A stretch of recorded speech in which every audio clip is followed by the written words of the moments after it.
ठाणे जिल्हा परिषदेचे नव्याने नियुक्त मुख्य कार्यकारी अधिकारी रणजित यादव यांनी शुक्रवारी शहापूर तालुक्यातील विविध विकास कामांचा आढावा घेण्यासाठी दौरा केला.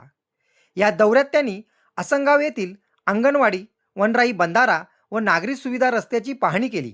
तसेच पंचायत समिती कार्यालय शहापूर येथे भेट देत गट विकास अधिकारी यांच्या दालनात सर्व विभागीय कर्मचारी व अधिकाऱ्यांची बैठक घेत विविध योजनांचा आढावा घेत काही सूचना केल्या. यावेळी पत्रकारांनी विचारलेल्या प्रश्नांना अभ्यासपूर्ण उत्तर देत दौऱ्याचे नियोजन स्पष्ट केले. यावेळी शेनवा आणि वेळोळी बुद्रुक या ठिकाणांना भेट देऊन ग्रामपंचायत आणि स्थानिक अधिकाऱ्यांची चर्चा केली. ग्रामीण भागातील विविध शासकीय योजना, पाणीपुरवठा, स्वच्छता, शिक्षण तसेच आरोग्यविषयक उपक्रमांची अंमलबजावणी याबाबत त्यांनी सविस्तर माहिती घेतली. CEO यादव यांनी संबंधित अधिकाऱ्यांना योजनांचा प्रभावी अंमलबजावणीसाठी आवश्यक मार्गदर्शन केले. तसेच नागरिकांच्या अडचणी तात्काळ दूर करण्याचे निर्देश दिले. त्यांच्या या दौऱ्यामुळे शहापूर तालुक्यातील प्रशासकीय कामकाजाला नवीन संजीवनी मिळेल अशी अपेक्षा व्यक्त केली जात आहे. न्यूज रिपोर्टर दीपक चंदे, मशाल न्यूज नेटवर्क. पत्रकारांच्या वतीने आपलं शहापूर तालुक्यात सहर्ष स्वागत आहे. साहेब, शहापूर तालुक्यामध्ये आपण प्रथमच आढावा दौरा करत आहात. या संदर्भात काय म्हणाल आपण? आज मी रुजू झाल्यापासून पहिल्यांदा शहापूर तालुक्याचा आढावा इथे पंचायत समिती येथे घेतला. त्याचसोबत काही गावांचा देखील दौरा आहे.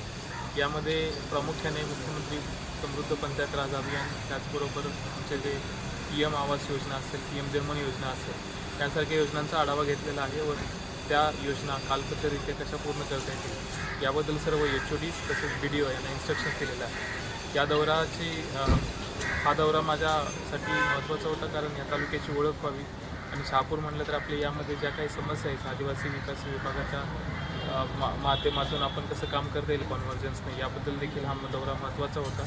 आणि याबद्दल सर्वांना इन्स्ट्रक्शन दिलेलं आहे की यामध्ये जे काही त्रुटी असतील त्याच्यावर काम करून एक शहापूरचा विकास कसा करता येईल याबद्दल सर्वांना सूचना दिली. साहेब, शहापूर तालुक्यात आता पाणी टंचाईला सुरुवात झालेली आहे आणि पाणी टंचाईचा जो विषय आहे आमचा, हा वर्षानुवर्ष पेंडिंग आहे.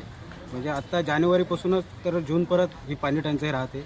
दरवर्षी इथं वेगवेगळ्या उपाययोजना केल्या जातात, परंतु पाणी टंचाई आज परत कायम आहे. याबाबत तुमचं नियोजन काय? पाणी टंचाईचा मी आज इथे आढावा घेतला, तसेच HODंचा जिल्हा स्तरावर देखील आढावा घेतला होता.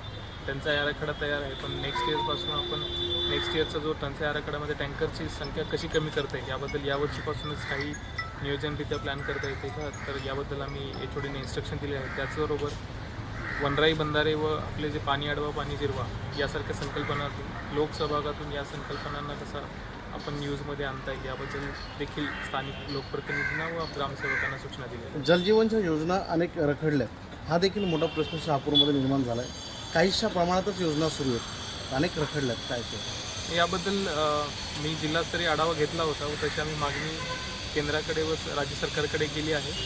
लवकरच हा देखील प्रॉब्लेम सॉल्व्ह होईल. साहेब, भावलीसारखी 450-300 कोटीची योजना या तालुक्यात सुरू आहे, परंतु आता फक्त तिचे पाईप पडलेले आहेत, पण तिचा कुठल्याही प्रकारचा पुढचा प्रोग्रेस झालेला नाही. त्यामुळे या योजनेच्या भविष्यावर आम्हाला प्रश्नचिन्ह उत्पन्न झाले.